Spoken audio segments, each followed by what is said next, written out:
ತುಂಗಭದ್ರೆ ಕುದುರೆಮುಖ ರಾಷ್ಟ್ರೀಯ ಉದ್ಯಾನವನ ವ್ಯಾಪ್ತಿಯ ವರಾಹ ಪರ್ವತ ಪ್ರದೇಶದ ಗಂಗಾಮೂಲ ಎನ್ನುವ ಪ್ರದೇಶದಲ್ಲಿ ಉಗಮವಾಗಿ ಹೌದು, ಒಂದೇ ಪರ್ವತ ಪ್ರದೇಶದಲ್ಲಿ ಎರಡು ನದಿಗಳು ಉಗಮವಾಗುತ್ತವೆ ಮತ್ತು ಎರಡು ನದಿಗಳು ಎಂದರೆ ತುಂಗಾ ಮತ್ತು ಭದ್ರಾ.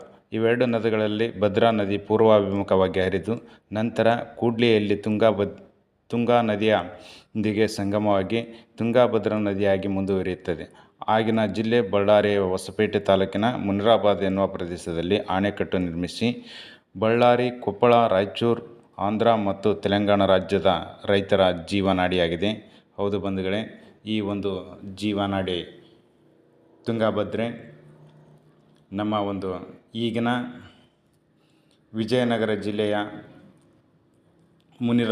ಮುನಿರಾಬಾದ್ ಪ್ರದೇಶದಲ್ಲಿದೆ. ಹಾಗಾಗಿ ಈ ಭಾಗದ ಕೊಪ್ಪಳ, ರಾಯಚೂರು, ಬಳ್ಳಾರಿ ಭಾಗದ ಜನರಿಗೆ ಭತ್ತ ಹಚ್ಚುವ ಪ್ರದೇಶವಾಗಿದೆ. ಹಾಗಾಗಿ ನೀರಾವರಿ ಪ್ರದೇಶವಾಗಿದೆ. ಈ ನದಿಯು ಇನ್ನೂ ಕೂಡ ತುಂಬುತ್ತಾ ಇಲ್ಲ. ಹಾಗಾಗಿ ಮೇಲಿನ ಒಂದು ತುಂಗಾ ನದಿ ಈಗಾಗಲೇ ತುಂಗಾ ಅಣೆಕಟ್ಟು ತುಂಬಿ ಹರಿತಾ ಇದೆ.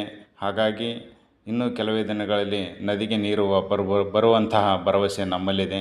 ಹಾಗಾಗಿ ಹೆಚ್ಚಿನ ಪ್ರದೇಶದಲ್ಲಿ ಮಳೆಯಾಗಿ ಇನ್ನೂ ಕೆಲವೇ ದಿನಗಳಲ್ಲಿ ನಮಗೆ ತುಂಗಭದ್ರಾ ನದಿಗೆ ನೀರು ಬಂದು ಅಣೆಕಟ್ಟು ಭರ್ತಿಯಾದರೆ ಈ ಭಾಗದ ರೈತರ ಜೀವನಾಡಿ ಎಂದೇ ಕರೆಯುವ ತುಂಗಭದ್ರೆ ನಮ್ಮ ಹೆಮ್ಮೆಯ ತುಂಗಭದ್ರೆ.